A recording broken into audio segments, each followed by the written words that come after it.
Hello दोस्तों, कैसे हैं आप लोग। हमारी आज की कहानी का नाम है राहत।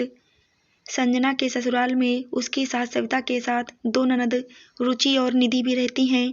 संजना और उसका पति रोहित दोनों जॉब करते हैं और घर की ज़रूरतों को पूरा करने में लगे रहते हैं, लेकिन रुचि और निधि को इस बात का कोई फर्क नहीं पड़ता कि उनके भैया और भाभी घर चलाने के लिए कितनी मेहनत कर रहे हैं और उनकी माँ उनकी शादी की फिक्र में गली जा रही हैं।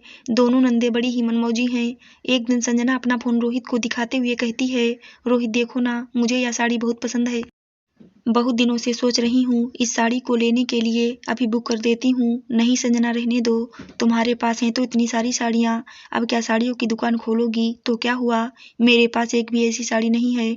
देखो ना कितना अलग डिजाइन है साड़ी का, और यह कितनी सुंदर है। प्लीज रोहित ले दो ना। देखो संजना, पैसे बचाना सीखो। हमारे घर में दो दो जवान लड़कियां बैठी हैं, अगर ऐसे ही फिजूल खर्च करते रहे तो हो गई उनकी शादी। इतने में रुचि और निधि बाहर से आती हैं। हाय भैया, हेलो भाभी। अरे कहाँ से आ रही हो। रुचि निधि की जोड़ी। भैया हम ड्रेस खरीदने के लिए गए थे। भैया बहुत मजा आया।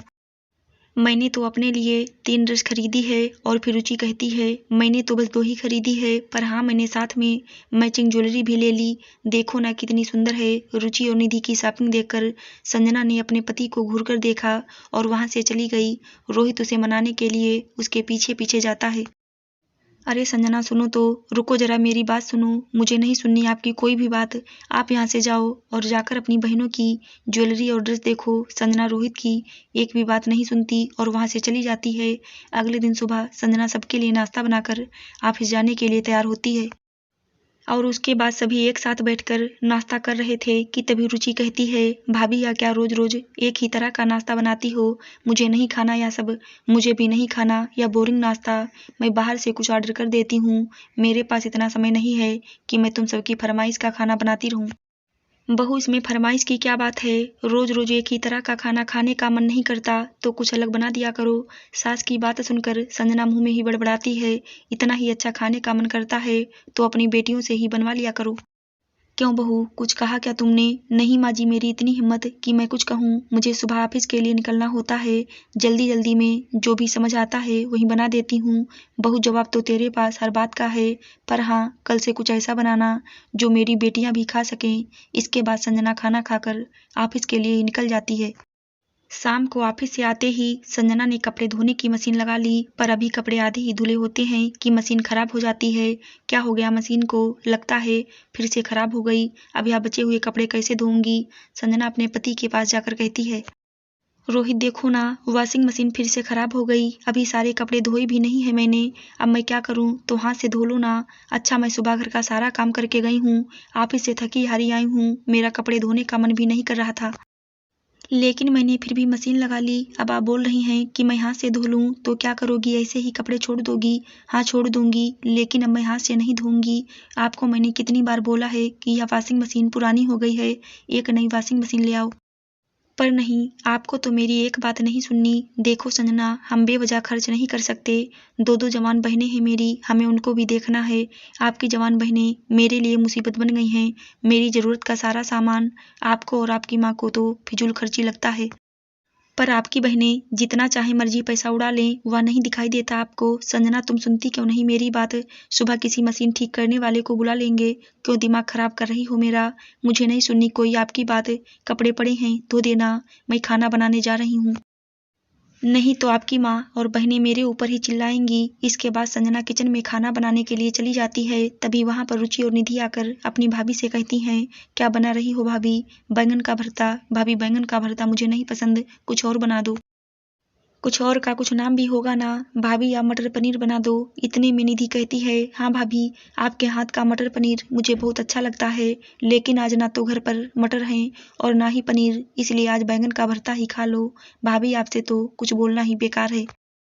हम माँ के पास जाते हैं, वहीं सीधा करेंगी आपको। अरे मेरे पास कोई जादू की छड़ी नहीं है जो मैं घुमाऊं और सारा सामान ले आए।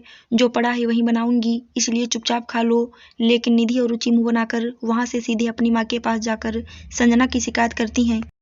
बेटियों की बात सुनकर सविता सीधे संजना के पास आती हैं और संजना से कहती हैं, संजना मैंने तुमसे पहले भी बोला है जो भी खाना बनाओ मेरी बेटियों की मर्जी से बनाओ। कुछ ही दिनों की मेहमान हैं, जब उनकी शादी हो जाएगी तब तो नहीं आएंगी वह अपनी मर्जी का खाना खाने।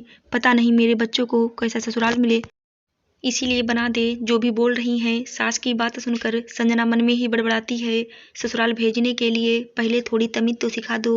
अगर ससुराल में ऐसी हरकतें की तो 2 दिन भी टिक नहीं पाएंगी वहाँ। संजना को अपनी मर्जी से कुछ भी करने की इजाज़त नहीं थी। एक दिन वह अपनी मर्जी से अपने लिए झुमके लेकर आती है। सभी झुमके देखकर उससे कहने लगते हैं, संजना मैंने तुमसे कहा था ना कि इतना खर्चा मत किया करो, बहू कभी दूसरों की बात भी सुन लिया करो। तुम्हें सभी मना करते हैं पर तुम वही करती हो जो तुम्हारा मन करता है। माँ जी, आज तक आप लोगों ने मेरे मन की मुझे करनी ही कहाँ दी है, मैंने वही किया जो आपने कहा। आज मैंने अपने लिए कान के झुमके क्या खरीद लिए, आप लोगों ने तो मेरे ऊपर अदालत ही बैठा दी। क्या मैं इस घर में अपनी मर्जी से छोटी सी चीज़ भी नहीं खरीद सकती। यह कहकर संजना वहाँ से चली जाती है। रात को रुचि और निधि संजना के झुमके चुरा लेती हैं। रुचि कहती है, भाभी के ऊपर यह झुमके बिल्कुल भी अच्छे नहीं लगेंगे, इन्हें तो मैं पहनूंगी। सुबह जब संजना उठती है तो उसे अपने झुमके कहीं नहीं मिलते। संजना को शक हो जाता है कि उसके झुमके उसकी ननद ने ही उठाए होंगे। संजना अपनी ननदों के कमरे में जाकर देखती है तो उसे वहाँ झुमके मिल जाते हैं। तुम लोगों को झुमके चाहिए थे तो तुम मुझसे नहीं मांग सकती थी, चोरी करने की क्या जरूरत थी। चोरी भाभी, आपको शर्म नहीं आती हम दोनों के ऊपर इतना घटिया इल्जाम लगाते हुए। बहू, तुझे शर्म नहीं आ रही मेरी बेटियों से इस तरह से बात करते हुए। मेरी बेटियां चोर नहीं हैं, तू ही अपने मायके से यही सीख कर आई है मेरी बेटियों से अच्छे से बात करना। हाँ संजना, तुम पढ़ी लिखी हो, जॉब करती हो, अगर बाहर किसी ने तुम्हें ऐसे बात करते देख लिया तो वह क्या सोचेगा। और रुचि और निधि तुम्हारी ननद हैं, उनसे अच्छी तरह से बात किया करो। संजना की इसमें कोई गलती नहीं थी, लेकिन फिर भी सारा परिवार उसे ही सुनाकर चला गया। ससुराल वालों की इतनी बातें सुनकर संजना ने भी सोच लिया जो उसके साथ जैसा करेगा वह भी उसके साथ वैसा ही करेगी। भाड़ में गया ससुराल, भाड़ में गए ससुराल वाले, इन लोगों की मर्जी के बिना मैं सांस भी नहीं ले सकती। अब मैं इन्हें ऐसा मजा चखाऊंगी। उस दिन के बाद संजना ने घर पर पैसे देना बंद कर दिया और साथ में घर का काम करना भी बंद कर दिया। अगले दिन सविता ने अपनी बहू संजना से कहा, बहू तुमने ऑफिस से आकर खाना नहीं बनाया, बहुत देर हो गई है, खाना बना दे। आपकी लाडली बेटियां घर पर पड़ी पड़ी क्या करती हैं, उनसे बनवा लीजिए, मैं नहीं बना सकती। आज ऑफिस में बहुत काम था, थक गई हूँ। बहू, उन दोनों को खाना बनाना कहाँ आता है। तुझे तो पता ही है। हाँ माँ जी, मुझे पता है, उन्हें सिर्फ खाना खाना आता है, बनाना नहीं। आप उनकी शादी करना चाहती हैं तो कब सिखाएंगी उन्हें खाना बनाना। अगर उनका ससुराल भी मेरे ससुराल जैसा हुआ तो लाइफ बर्बाद हो जाएगी उन दोनों की। इतना कहते ही संजना अपने कमरे में चली जाती है। वहाँ रोहित उससे कहता है, अरे संजना, तुमने इतनी सारी साड़ियाँ क्यों ले ली, तुमसे कहा है कि बचत करना सीखो। मुझे अपनी 2 बहनों की शादी करनी है। अरे आपकी बहनें हैं, आप ही सोचो उनके बारे में। आपकी बहनों के चक्कर में ना ही मैं अपनी खुशियाँ और ज़रूरतों का समझौता करूँगी, और वह भी ऐसी बहनें जो एक नंबर की चोर और बदतमीज हों। सविता का पूरा घर उसका बेटा और बहू चलाते थे। अब संजना ने तो सास को पैसे देना बंद कर दिया। अकेले रोहित के पैसों से घर चलाने में बहुत दिक्कत आ रही थी। सुबह खाना खाते वक्त रुचि और निधि कहती हैं, माँ मुझे यह नाश्ता नहीं करना, आप आलू के पराठे बनाओ ना। हाँ माँ, बना दो ना प्लीज़। चुपचाप से जो मिला है वो खा लो, नहीं तो कल से यह भी बंद कर दूंगी। एक तो तुम्हारी भाभी ने पैसे देना बंद कर दिया है और रोहित के पैसों से घर चलाना मुश्किल हो रहा है, और ऊपर से तुम दोनों की फरमाइश है कि खत्म होने का नाम ही नहीं ले रही। सविता अपनी बहू और घर के खर्चों को लेकर बहुत परेशान रहने लगती हैं। उसे इस समस्या से निकलने का बस एक ही उपाय सूझा कि वह जल्द से जल्द अपनी दोनों बेटियों को इस घर से विदा कर दे। कुछ दिनों के बाद सविता अपनी बेटियों से कहती हैं, रुचि, निधि, तुम जाकर जल्दी से तैयार हो जाओ, तुम्हें देखने के लिए लड़के वाले आ रहे हैं। माँ अपने बिना हमसे पूछे लड़के वालों को क्यों बुलाया। तुम दोनों को मेरे हाथ से मार नहीं खानी तो चुपचाप जाकर तैयार होकर आ जाओ। सविता मन में ही सोचती हैं कि अगर लड़के वालों ने हाँ कर दी तो 1 महीने के अंदर ही दोनों को विदा कर दूंगी, फिर मेरी सारी जिम्मेदारी खत्म। ऐसा ही होता है। सविता कुछ दिनों बाद अपनी दोनों बेटियों की शादी करा देती हैं, जिससे संजना को बहुत राहत मिलती है और वह फिर से हंसी खुशी अपने घर वालों के साथ मिलकर रहने लगती है। आशा करती हूँ दोस्तों आपको हमारी कहानी ज़रूर अच्छी लगी होगी। कहानी अच्छी लगी हो तो चैनल को लाइक, सब्सक्राइब, शेयर ज़रूर करें। धन्यवाद।